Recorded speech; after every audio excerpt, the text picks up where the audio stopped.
바울은 다시 여행을 떠나며 안디옥에서의 사역을 마무리했다. 그러나 이번 여행은 지난번과는 달랐다. 그와 함께 동행하던 바나바와의 갈등으로 인해 그들은 서로 다른 길을 가기로 했다. 바울은 실라와 함께 이방인들에게 복음을 전하기 위해 다시 떠났다. 그들의 첫 번째 목적지는 이전에 방문했던 더베와 루스드라였다. 이곳은 바울이 첫 번째 전도 여행 때 많은 열매를 맺었던 곳으로 그는 그곳의 성도들을 격려하고자 했다. 루스드에 도착했을 때 바울은 그 지역에 살고 있는 한 젊은이를 주목하게 되었다. 그의 이름은 디모데였다. 디모데는 유대인 어머니와 그리스인 아버지 사이에서 태어났으며 그의 어머니와 외할머니는 경건한 신앙을 가진 사람들이었다. 그들은 바울의 첫 번째 전도 여행 때 그리스도를 믿게 되었고 디모데는 그들의 가르침을 통해 신앙을 키워왔다. 디모데는 어렸을 때부터 성경에 익숙했고 그리스도를 따르기로 결단한 충실한 제자였다. 바울은 디모데의 믿음과 그가 가진 영적 잠재력을 보며 그를 자신의 동역자로 삼고자 했다. 바울은 디모데에게 말했다. 너는 나와 함께 복음을 전할 준비가 되었는가? 디모데는 기꺼이 동의했다. 그는 바울과 실라와 함께 여행을 떠나기로 결심했으며 바울은 그를 데리고 다른 도시들로 나아가기 위해 준비했다. 그러나 바울은 유대인들에게 걸림돌이 되지 않기 위해 디모데에게 한 가지 중요한 결정을 내리도록 했다. 디모데는 그리스인 아버지 때문에 유대인의 율법을 따르지 않았으므로 바울은 그를 할례받게 했다. 이는 바울이 그가 가는 곳곳에서 유대인들의 반발을 최소화하기 위한 전략적 결정이었다. 디모데는 바울과 함께 복음의 여정에 참여하게 되었고 그의 삶은 이제 바울의 발걸음을 따라 걷는 길로 완전히 바뀌었다. 그는 이제 하나님의 부르심을 받았고 그의 앞에는 그리스도를 전하기 위한 긴 여정이 펼쳐져 있었다. 바울과 그의 일행은 아시아의 여러 도시들을 지나며 복음을 전했다. 그러나 그들은 갈라디아와 프리지아를 지나며 성령께서 그들의 발걸음을 멈추게 하셨다는 것을 느꼈다. 바울은 어쩔 수 없이 계획을 수정하고 자신이 전도할 곳을 다시 묵상했다. 그들은 드로아에 도착했을 때 바울은 기도 중에 한 환상을 보게 되었다. 어느 날 밤 바울은 잠자리에 들었을 때 한 사람이 나타났다. 그 사람은 마게도냐 사람으로 그는 손을 뻗으며 외쳤다. 마게도냐로 건너와서 우리를 도우라. 바울은 즉시 이 환상이 성령께서 자신을 유럽으로 인도하시는 신호임을 깨달았다. 그는 더 이상 아시아에 머무르지 않고 복음을 전하기 위해 유럽으로 건너가기로 결심했다. 그는 실라와 디모데에게 말했다. 우리는 마게도냐로 가야 한다. 하나님께서 우리를 그곳으로 부르신다. 그들은 즉시 마게도냐로 향하기로 했다. 바울은 그 환상을 통해 하나님께서 유럽에서도 복음을 전파하기 원하신다는 확신을 가지게 되었고 그는 그 부르심에 순종하기로 결단했다. 바울 일행은 마게도냐에 도착해 첫 번째로 빌립보에 발을 내디뎠다. 빌립보는 로마의 식민지로 많은 상업적 활동이 이루어지던 도시였다. 그들은 먼저 강가로 나아갔고 그곳에서 기도하는 여인들을 만나게 되었다. 그들 중 한 사람은 루디아라는 여자 상인이었다. 루디아는 자주색 옷감을 팔던 부유한 상인이었지만 하나님을 경외하는 사람이었다. 그녀는 바울의 말을 듣고 그리스도를 영접하게 되었고 그의 집을 그들의 기도 모임 장소로 제공하였다. 그러나 바울과 실라는 빌립보에서 한 사건으로 인해 큰 위기를 맞았다. 어느 날 그들은 한 점치는 여종을 만나게 되었는데 그 여종은 사람들의 미래를 예언하며 주인들에게 큰 이익을 가져다주고 있었다. 그 여종은 바울과 실라를 따라다니며 소리쳤다. 이 사람들은 지극히 높으신 하나님의 종으로서 구원의 길을 너희에게 전하는 자들이다. 처음에는 바울이 그녀를 참았지만 며칠이 지나자 그는 성령의 능력으로 그 여종에게 말했다. 예수 그리스도의 이름으로 명하노니 이 여자에게서 나가라. 그러자 즉시 악한 영이 그 여종에게서 나갔다. 하지만 이 일로 인해 그녀의 주인들은 더 이상 이익을 얻지 못하게 되었다. 그들은 바울과 실라를 고발했고 결국 두 사람은 체포되어 감옥에 갇히게 되었다. 그들은 쇠사슬에 묶인 채 어두운 감옥에 갇혔지만 바울과 실라는 그곳에서도 하나님을 찬양하며 기도했다. 그들의 목소리는 감옥을 가득 채웠고 다른 죄수들도 그들의 기도를 들을 수 있었다. 그때 갑자기 큰 지진이 일어나 감옥 문이 열리고 모든 죄수들의 사슬이 풀렸다. 감옥을 지키던 간수는 죄수들이 도망쳤다고 생각하고 자결하려 했지만 바울은 그를 말리며 외쳤다. 우리 모두 여기 있다. 자신을 해치지 말라. 그 말을 들은 간수는 바울과 실라에게 다가와 무릎을 꿇고 물었다. 선생님들, 내가 어떻게 해야 구원을 받을 수 있습니까? 바울은 간수에게 말했다. 주 예수를 믿으라. 그리하면 너와 내 집이 구원을 얻으리라. 간수는 그날 밤 즉시 예수 그리스도를 믿었고 그의 가족들도 세례를 받았다. 빌립보에서의 이 사건은 그 지역의 복음이 전해지는 강력한 증거가 되었다. 바울과 실라는 마침내 감옥에서 풀려났고 그들은 빌립보를 떠나 다음 도시로 향했다. 바울과 실라가 도착한 다음 도시는 데살로니가였다. 이곳은 마게도냐의 중요한 상업 도시로 그들은 그곳에서도 복음을 전하기 위해 유대인의 회당을 찾았다. 바울은 회당에서 성경을 가르치며 예수께서 그리스도이심을 증언했다. 많은 이방인과 경건한 유대인들이 그의 말씀을 듣고 그리스도를 믿게 되었다. 그러나 유대인 지도자들은 바울의 가르침에 강하게 반발했다. 그들은 폭도들을 모아 바울과 실라를 잡아내려 했고 결국 바울과 실라는 밤중에 몰래 도시를 떠나야 했다. 그들은 베로웨아로 이동했다. 베로웨아 사람들은 데살로니가와는 달랐다. 그들은 바울의 가르침을 듣고 성경을 열심히 연구하며 그가 전하는 말씀이 참된 것인지 확인하려 했다. 많은 이들이 그리스도를 영접했지만 데살로니가에서 온 유대인들이 다시 바울을 추적해 그를 공격하려 했다. 바울은 또다시 도망쳐야 했고 실라와 디모데는 베로에아에 남아 성도들을 돌보게 했다. 바울은 아테네로 가게 되었다. 아테네는 그리스 철학의 중심지로 많은 학자들과 철학자들이 모여 논쟁을 벌이는 곳이었다. 바울은 그곳에서 우상들이 가득한 도시를 보며 안타까운 마음을 가졌다. 그는 아레오파고 광장에서 철학자들과 만나 대화를 나누게 되었고 그들 앞에서 복음을 전했다. 아테네 사람들아, 내가 너희 가운데서 보고 다니며 알지 못하는 신에게 바치는 제단을 보았다. 그 신에 대하여 내가 너희에게 알리겠다.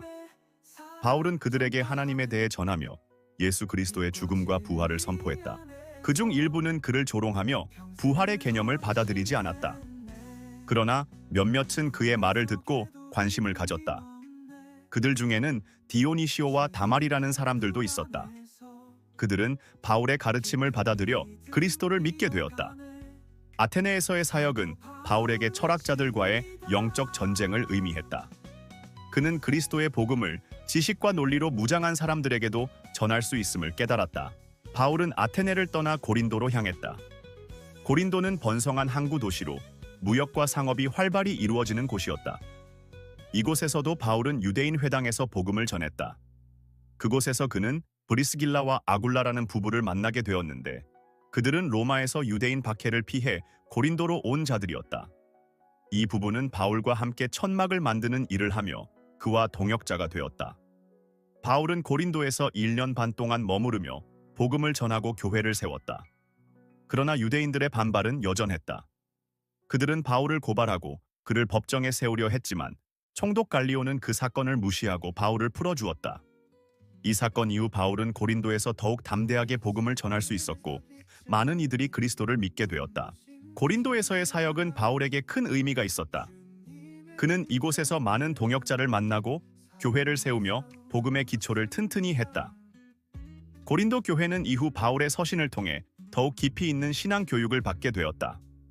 바울은 유럽에서의 사역을 통해 하나님의 복음이 얼마나 강력하게 역사하는지를 목격했다. 그는 더 많은 이방인들에게 복음을 전할 준비를 마쳤으며 앞으로의 사역을 위해 하나님께 더욱 기도하며 나아갔다. 바울이 에베소에 도착했을 때 그의 마음은 무겁고도 기대에 찼다. 에베소는 아시아의 거대한 도시이자 상업과 문화, 종교가 혼재된 중심지였다. 수많은 사람들이 몰려드는 항구 도시였던 만큼 다양한 신앙과 철학이 퍼져 있었다. 그러나 바울의 마음을 가장 무겁게 한 것은 아르테미스 신전이었다. 에베소는 아르테미스를 섬기는 도시로 그 신전은 거대한 기둥으로 둘러싸여 있었다. 아르테미스 숭배는 단순한 종교적 활동을 넘어 경제와 사회의 중요한 축이었다. 바울은 이곳에 교회를 세우기 위해 2년 이상 머무르기로 결심했다. 그가 가장 먼저 한 일은 제자들을 세우는 것이었다. 바울은 에베소에서 복음을 전한 후 일부 사람들이 성령을 받지 못한 채 세례를 받았다는 사실을 알게 되었다. 그들은 요한의 세례만 받았을 뿐 그리스도의 세례를 받지 못했던 것이다. 바울은 그들을 성령으로 인도하며 다시 세례를 주었다.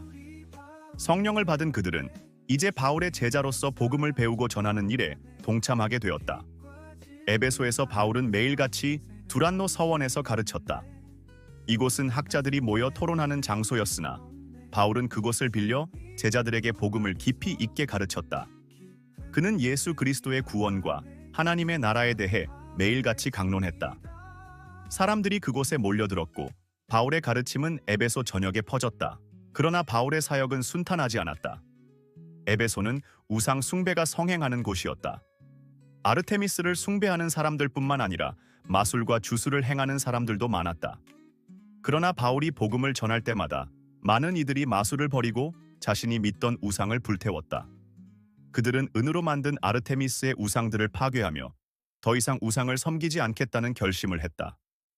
바울의 가르침으로 인해 에베소 사람들의 삶은 급격히 변하기 시작했다. 그러나 그 변화를 받아들이지 못한 사람들도 있었다. 그중 한 사람이 바로 데메드리오였다. 데메드리오는 은으로 아르테미스의 신상을 만드는 장인이었다. 그는 아르테미스 숭배로 큰 돈을 벌고 있었다. 그러나 바울의 가르침이 퍼지면서 사람들은 더 이상 우상을 사지 않았고 데메드리오와 그의 동료 장인들은 경제적 손해를 보기 시작했다. 화가 난 데메드리오는 은장색들을 모아 이렇게 말했다. 이 바울이라는 사람이 우리 도시에서 우리가 만들어온 모든 것을 망치고 있다. 그는 신전의 아르테미스가 더 이상 신이 아니라고 주장하며 우리의 일까지 망치려 한다. 우리가 이렇게 당하고만 있을 수 없다. 데메드리오는 장인들을 선동했고 그들은 시가로 몰려나갔다. 점점 더 많은 사람들이 그들과 합류했고 이내 폭도들이 모여들었다. 그들은 위대한 아르테미스여, 에베소의 아르테미스여 라고 외치며 도시를 혼란에 빠뜨렸다. 폭도들은 바울의 동역자였던 가이오와 아리스다고를 붙잡아 경기장으로 끌고 갔다. 바울은 그들을 구하기 위해 자신도 경기장으로 가려 했지만 제자들이 그를 말렸다. 바울이 나타나면 그들은 더 큰 폭력의 대상이 될 것이 분명했다. 그러나 하나님께서는 그 혼란 속에서도 보호의 손길을 베푸셨다. 에베소의 서기장이 폭도들을 진정시키며 말했다. 사람들이여, 에베소는 아르테미스의 성전이 있는 곳임을 모두가 알고 있다. 그러니 불법을 저지르지 말라. 바울과 그의 동료들이 무슨 불법을 저질렀는지 증거가 없지 않은가? 법정이 열려 있으니 그들이 잘못했다면 그곳에서 해결하라. 서기장의 말에 사람들은 점차 흩어졌다.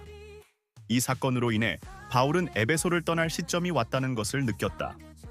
그는 에베소에서의 사역을 마무리하며 성도들을 격려하고 다음 여정을 준비하기 시작했다. 그러나 그의 마음은 여전히 에베소에 남아있는 성도들을 향한 사랑으로 가득 차 있었다. 에베소를 떠난 바울은 다시 마게도냐와 헬라로 향했다. 그곳에는 바울이 이미 세운 교회들이 있었고 그는 그 교회들을 다시 방문해 그들의 믿음을 격려하고자 했다. 바울이 마게도냐에 도착했을 때 그는 먼저 빌립보 교회를 찾았다. 빌립보에서 바울은 한때 감옥에 갇혀 있었지만 그곳에서 간수와 그의 가족들이 그리스도를 영접한 것을 기억하고 있었다. 그들이 어떻게 신앙을 지키고 있는지 보게 된 바울은 큰 기쁨을 느꼈다. 바울은 각 교회에서 성도들과 함께 기도하며 그들의 믿음을 굳건히 하기 위해 성경을 가르쳤다. 그는 교회들에게 하나님의 은혜를 잊지 말고 끝까지 믿음으로 살아가야 한다고 강조했다. 교회들은 바울의 격려를 받으며 더욱 강건해졌다. 그는 또한 고린도로 향했다. 고린도 교회는 그동안 여러 문제로 어려움을 겪고 있었다. 그곳에서 바울은 고린도 교회 성도들에게서 듣고 있던 여러 문제들, 분열, 음란, 율법적 갈등을 해결하고 그들이 복음의 기초 위에 다시 세워질 수 있도록 돕고자 했다. 그는 성도들에게 주 예수 그리스도의 사랑과 그들의 교회가 그분 안에서 하나가 되어야 함을 설교했다. 바울은 자신이 세운 교회들이 그리스도의 몸으로서 사랑 안에 자라나기를 원했다. 그는 이방인과 유대인이 그리스도 안에서 하나가 되는 것을 직접 보며 하나님께서 그의 사명을 이루어 가시는 것을 경험하고 있었다. 바울은 다시 예루살렘으로 향하는 여정을 시작했지만 에베소에 있는 제자들과 장로들을 떠나기 전에 마지막으로 만나기를 원했다.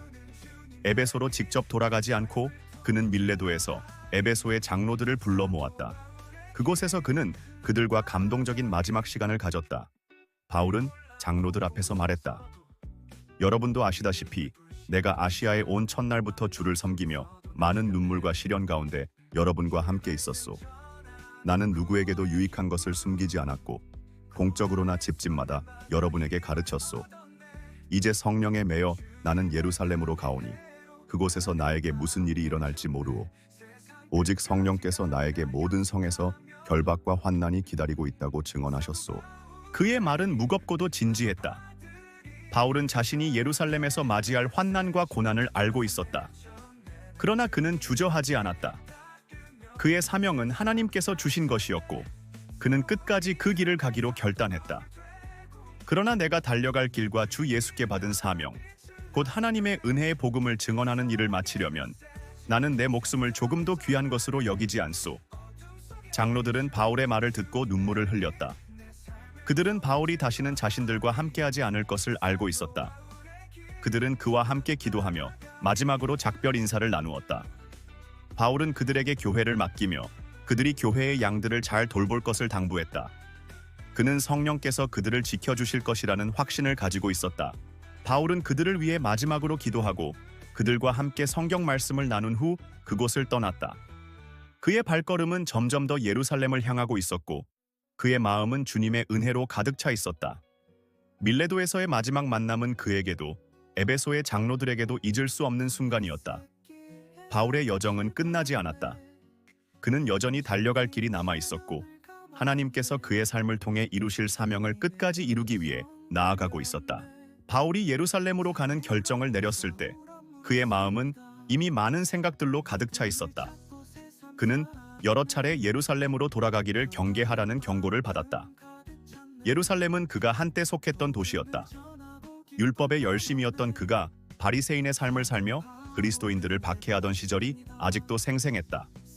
그러나 이제 그는 그리스도의 사도로서 복음을 전하는 자가 되었고 많은 이방인들이 그를 통해 하나님께 돌아왔다. 그럼에도 불구하고 예루살렘은 그의 귀환을 환영하지 않았다. 바울은 성령의 인도하심을 받아 이 여정을 피하지 않고 가기로 결심했다. 많은 성도들이 그에게 가지 말라고 간청했지만 그는 이렇게 말했다. 나는 주 예수께 받은 사명을 완수하기 위해 나의 목숨도 귀한 것으로 여기지 않소. 나를 위해 염려하지 말고 주님의 뜻이 이루어지기를 기도해 주시오. 바울은 예루살렘에 도착했을 때 교회 지도자들은 그를 맞이하며 그의 사역에 대해 감사와 경의를 표했다. 그러나 동시에 그들은 예루살렘의 상황이 매우 위험하다고 경고했다. 많은 유대인들이 바울이 율법을 저버리고 이방인에게 구원을 허락하는 자로 오해하고 있었고 그들은 바울을 체포하려는 음모를 꾸미고 있었다. 바울은 이 경고에도 불구하고 성전으로 향했다. 그는 그곳에서 하나님의 백성과 함께 예배를 드리기를 원했다. 그러나 성전에 들어가던 중 아시아에서 온 유대인들이 그를 알아보고 소리를 질렀다. 이 사람은 바로 온 세상에서 율법을 어기라고 가르치고 이방인들을 성전에 끌어들인 자이다. 이 소리는 성전 안을 가득 채우며 사람들을 자극했다. 그들은 바울을 붙잡아 성전 밖으로 끌어내며 폭행을 가했다. 바울이 죽을 위기에 처했을 때 로마 군인들이 그 혼란을 진압하기 위해 달려왔다. 그들은 바울을 체포해 감옥으로 데려가려 했다. 그러나 바울은 자신이 로마 시민임을 밝히며 로마법에 따라 공정한 재판을 받을 권리가 있음을 주장했다. 이로 인해 바울은 일단 안전하게 보호되었지만 그의 체포는 이제 예루살렘 전역에 퍼져나갔다. 바울은 로마 군인들에 의해 예루살렘에서 가이사랴로 이송되었다. 가이사랴는 유대의 총독이 머무는 중요한 도시로 로마 법정이 세워진 곳이었다. 바울은 그곳에서 유대인 지도자들과 맞서 재판을 받아야 했다. 유대인들은 바울이 율법을 어겼으며 민중을 선동한 죄로 그를 고소했다. 그들은 바울이 이방인들을 성전에 데려갔다는 거짓말을 퍼뜨리며 그를 죽이려 했다. 바울의 첫 번째 재판은 벨릭스 총독 앞에서 열렸다. 벨릭스는 바울의 이야기를 듣고 그가 민중을 선동한 증거가 없음을 알았지만 유대인들의 압력 때문에 그를 석방하지 않았다. 벨릭스는 바울을 2년 동안 감옥에 가두었지만 바울을 종종 불러 이야기를 들으려 했다. 벨릭스는 바울이 전하는 복음에 관심을 가졌지만 그가 예수 그리스도를 믿기로 결단하지는 않았다. 2년 후 벨릭스가 물러나고 새로운 총독 베스도가 가이사랴에 부임했다. 베스도는 바울의 사건을 다시 열었다. 유대 지도자들은 여전히 바울을 죽이려 했고 바울을 예루살렘으로 다시 데려가 재판하려고 했다. 그러나 바울은 자신이 유대인의 법정에서 공정한 재판을 받을 수 없다는 것을 알고 있었다. 그는 로마 시민으로서 황제에게 상소하기로 결심했다. 나는 황제의 법정에 서기를 원하오. 나는 황제에게 상소하겠소. 베스도는 바울의 상소를 받아들이며 그를 로마로 보내기로 결정했다. 이로써 바울의 여정은 다시 한번 바다로 이어지게 되었다. 로마로 가는 길은 쉽지 않았고 그 여정은 또 다른 시련을 동반하게 되었다. 바울은 다른 죄수들과 함께 로마로 보내지기로 했다. 그들은 배에 실려 지중해를 건너 로마로 향했다. 이 여행은 늦가을에 시작되었고 지중해의 바람은 거칠었다. 바울은 경험 많은 항해자였기에 그 항해가 위험하다는 것을 알고 있었다. 그들은 크레타 섬 근처에서 멈췄고 바울은 배의 선장에게 말했다. 지금 출항하면 큰 위험이 따를 것입니다. 나는 배도 생명도 잃게 될까 두렵소. 그러나 선장은 바울의 말을 무시하고 출항을 결정했다. 그들은 다시 항해를 시작했지만 얼마 지나지 않아 유라굴로라 불리는 강한 폭풍이 그들을 덮쳤다. 폭풍은 며칠 동안 계속되었고 배는 심하게 흔들렸다. 모든 선원들은 생명을 포기할 지경에 이르렀다. 그러나 그때 바울은 배 안에 모인 사람들 앞에서 말했다. 여러분, 내 말을 들었더라면 이 위험을 피할 수 있었을 것입니다. 그러나 지금 나는 하나님께서 나에게 말씀하신 바를 여러분께 전하겠소. 그분께서 나에게 나타나셔서 이 배에 타고 있는 누구도 생명을 잃지 않을 것이며 나는 반드시 로마에 가야 한다고 하셨소. 그러니 용기를 내시오. 우리는 살아남을 것이오. 며칠 후 그들의 배는 암초에 부딪혀 난파되었다. 그러나 바울의 예언대로 배에 타고 있던 모든 사람들은 멜리데 섬에 도착하여 살아남았다. 그곳에서 섬 사람들은 그들을 환영했고 그들은 불을 피워 몸을 녹였다. 그때 바울은 장작더미에서 독사가 나와 그의 손을 물었지만 그는 아무런 해를 입지 않았다. 섬 사람들은 바울을 신이라고 생각했으나 바울은 그들에게 그리스도의 복음을 전했다. 그 섬에서 바울은 병든 자들을 고치며 하나님의 능력이 그와 함께 있음을 증거했다. 그들은 섬에서 겨울을 보낸 후 다시 로마로 향했다. 마침내 바울은 로마에 도착했다. 그곳에서 그는 죄수 신분으로 가택연금 상태에 놓였다. 그러나 바울은 자신이 갇혀 있음에도 불구하고 복음을 전하는 일을 멈추지 않았다. 그는 로마의 유대인 지도자들을 불러 자신이 겪은 일과 그리스도의 복음을 전하기 시작했다. 그들은 바울의 말을 경청했고 그중 일부는 그리스도를 믿게 되었다. 바울은 로마에서 2년간 가택연금 상태로 지냈다. 그동안 그는 많은 사람들을 만나 복음을 전했고 옥중에서 여러 서신을 쓰며 교회들을 격려했다. 그의 서신은 에베소서, 빌립보서, 골로사에서 등 여러 서신으로 기록되었고 이 편지들은 교회들의 큰 힘과 위로가 되었다. 바울은 비록 로마에서 갇혀 있었지만 그의 사명은 결코 멈추지 않았다. 그는 주어진 상황 속에서도 하나님께서 자신을 사용하신다는 것을 알았다. 바울의 열정과 믿음은 그가 처한 어려움 속에서도 빛을 발했다. 그는 로마에서 많은 이들을 그리스도께로 인도했으며 그의 사명은 그의 생명이 다하는 날까지 계속되었다. 로마의 집에서 그는 여전히 그리스도의 은혜와 복음을 전파하고 있었다. 바울은 로마의 가택연금 상태에서 여전히 활기차게 복음 전파를 멈추지 않았다. 그가 몸은 감옥에 갇혀 있었지만 그의 영혼은 하나님의 은혜와 복음의 메시지로 자유로웠다. 그는 로마 제국의 심장부에서 그리스도를 증거하며 여러 교회와 성도들에게 격려의 편지를 썼다. 그의 서신은 그의 마음 깊은 곳에서 우러난 사랑과 헌신, 그리고 복음의 진리를 담고 있었다. 바울은 특히 에베소 교회를 생각하며 펜을 들었다. 그곳에서 그는 수년간 사역하며 제자들을 가르쳤고 그들의 믿음이 굳건해지는 것을 보았다. 그러나 그는 여전히 그들이 하나님 안에서 영적 성장을 이루어야 한다는 것을 알고 있었다. 바울은 그들에게 그리스도의 몸된 교회의 중요성을 강조하며 서로 사랑하고 하나가 되라는 메시지를 보냈다. 우리는 그리스도의 몸이다. 각 지체는 서로에게 속해 있으며 사랑 안에서 자라나야 한다. 그리스도의 사랑은 우리를 결합시키고 그의 은혜는 우리가 구원받은 유일한 이유이다. 바울의 손은 멈추지 않고 계속해서 펜을 움직였다.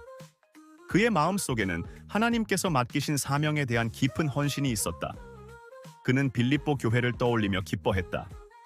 그곳에서 그는 감옥에 갇혀 있었지만 간수와 그의 가족이 그리스도를 믿게 된 놀라운 일을 경험했다. 빌립보 성도들은 바울의 믿음과 헌신을 사랑했고 그들은 그에게 재정적 도움과 기도 지원을 아끼지 않았다. 내가 모든 것을 배웠느니 비천에 처할 줄도 알고 풍부에 처할 줄도 아노라. 내가 능히 모든 것을 할 수 있는 것은 나를 강하게 하시는 그리스도 안에서이다. 바울은 자신의 고난을 통해 성도들에게 영적 교훈을 주고자 했다. 그는 자신이 감옥에 갇혀 있음에도 그리스도 안에서의 기쁨을 강조하며 성도들이 낙담하지 않도록 했다. 그의 편지는 위로와 권면의 메시지로 가득했다. 그리스도의 평강이 너희 마음을 주장하게 하라. 우리가 그리스도 안에서 새 사람이 되었으니 이제 그분을 따르는 길 외에 다른 것은 없다. 이 메시지는 그가 골로사의 교회를 위해 보낸 편지의 일부였다. 골로사에서는 그리스도의 신성, 그분이 만물의 주이심을 강조하며 성도들이 그리스도 중심의 삶을 살아야 한다고 촉구하는 내용이었다. 바울의 서신들은 감옥 안에서도 하나님의 살아있는 능력을 증거했다. 그는 비록 육체적으로는 갇혀 있었지만 성령의 인도하심으로 교회들을 향해 그리스도의 복음을 전하고 그들의 믿음을 강화시키는 일을 계속할 수 있었다. 시간이 흘러 바울은 자신이 로마 황제 앞에서 재판을 받을 날이 다가옴을 느꼈다. 그는 자신의 순교를 예감하고 있었지만 하나님께서 그에게 로마 황제에게 복음을 전할 기회를 허락하실 것임을 확신했다. 바울은 로마 법정에 서게 되리라는 것을 알았고 그는 그곳에서 그리스도를 증거할 준비가 되어 있었다. 그날 로마의 궁정은 장엄하고도 엄숙한 분위기였다. 황제의 심판대 앞에 바울이 섰다. 그의 모습은 겉으로 보기에 초라하고 수감 생활로 인해 지친 흔적이 있었지만 그의 눈빛은 확고했다. 그 눈에는 두려움이 없었다. 그는 이미 그리스도 안에서 모든 것을 잃었고 모든 것을 얻었다는 것을 알고 있었다. 황제는 바울을 바라보며 말했다. 너는 네가 전하는 이 새로운 신에 대해 말해보라. 너는 이방인과 유대인 모두를 혼란에 빠뜨리며 새로운 종교를 퍼뜨리는 자라 불리고 있다. 무엇이 너로 하여금 그렇게 하는가? 바울은 조용히 입을 열었다. 위대하신 황제여, 나는 내가 박해하던 예수를 만났소. 그는 죽음을 이기고 부활하신 그리스도요, 온 세상의 주인이시며 만왕의 왕이시다. 나는 그분의 은혜로 구원받았고 그분의 복음을 전파하는 사명을 받았소. 황제는 관심을 가지고 바울의 말을 들었다. 그는 로마의 권위 아래에 있었지만 이 작은 사람의 말에는 자신감을 넘어선 어떤 힘이 담겨 있었다. 바울은 단순히 새로운 신학적 사상을 전하는 것이 아니라 자신의 온 인생을 걸고 이 진리를 증거하고 있었다. 나는 모든 사람들에게 구원의 길을 전하기 위해 이곳에 서 있소. 유대인이나 이방인, 종이나 자유인, 남자나 여자 할 것 없이 모든 이가 그리스도의 은혜 안에서 구원받을 수 있소. 예수 그리스도는 나를 위해 죽으셨고 나를 통해 당신에게도 구원을 선포하라 명하셨소. 황제는 침묵 속에서 바울의 말을 들었다. 그의 눈에는 바울의 말이 단순한 논쟁 이상의 무언가로 다가왔다. 그러나 로마의 정치적 상황과 권력 구조 속에서 바울의 복음은 받아들여질 수 없는 것이었다. 황제는 잠시 침묵하더니 그를 죄수로서 다시 돌려보내라고 명령했다. 바울은 그 자리에서 자신의 운명을 직감했다. 그러나 그는 두려움 없이 황제를 향해 마지막으로 말했다. 황제여, 나는 오늘 당신 앞에서 내 목숨을 걸고 증언했소. 그러나 기억하시오. 진리는 언제나 승리할 것이며 그리스도의 복음은 결코 멈추지 않을 것이오. 황제는 고개를 돌렸고 바울은 다시 감옥으로 돌아갔다. 그곳에서 바울은 자신이 곧 순교할 것임을 알았다. 로마의 거리에는 조용한 바람이 불고 있었다. 바울은 감옥에서 마지막 시간을 보내며 하나님께 기도했다. 그의 사역은 이제 마무리될 시간이 다가왔다. 바울은 자신의 죽음을 두려워하지 않았다. 그에게 죽음은 그리스도와 함께 영원한 삶으로 들어가는 문일 뿐이었다. 그는 자신의 생명을 온전히 하나님께 드렸고 그분의 은혜로 구원받은 자로서 마지막 순간까지 충실했다. 로마 병사들이 그의 감옥 문을 열고 바울을 불러냈다. 그들은 그를 끌고 참수형이 이루어질 곳으로 데려갔다. 바울은 병사들의 손에 이끌리며 조용히 기도했다. 주여, 나의 사명이 여기서 끝나나이다. 나의 달려갈 길을 다 마치고 믿음을 지켰으니 이제는 나를 위하여 의의 면류관이 준비되어 있음을 믿나이다. 그가 처형장에 도착했을 때 바울의 얼굴은 평온했다. 병사들이 그를 단상 위에 세우고 칼을 들어 올렸다. 그 순간 바울은 자신의 인생을 돌아보았다. 그가 다메섹에서 예수님을 만났을 때부터 시작된 여정은 이곳에서 끝나고 있었다. 그러나 그의 사역은 결코 끝난 것이 아니었다. 그는 복음의 불씨를 세상에 남겼고 그의 제자들과 교회들이 그 불씨를 이어나갈 것이다. 칼이 내려치기 전 바울은 마지막으로 작은 미소를 지었다. 그의 삶은 그리스도 안에서 완성되었고 이제 그는 그분의 품에 안길 준비가 되어 있었다. 칼이 그의 목을 베자 바울의 영혼은 그리스도와 함께 영원한 안식으로 들어갔다. 바울의 순교는 많은 이들에게 충격을 주었지만 그가 남긴 신앙의 유산은 더욱 깊이 뿌리내렸다. 그의 서신들과 복음의 증거는 로마 제국 전역에 퍼졌고 수많은 사람들이 그리스도를 따르게 되었다. 바울의 생애는 끝이 났지만 그가 남긴 복음의 메시지는 결코 멈추지 않았다. 그는 자신의 생애를 하나님께 바쳤고 그의 마지막 숨결까지도 오직 그리스도의 영광을 위해 헌신했다. 사도 바울, 그는 영원히 하나님의 은혜와 복음을 전하는 사도로 기억될 것이다.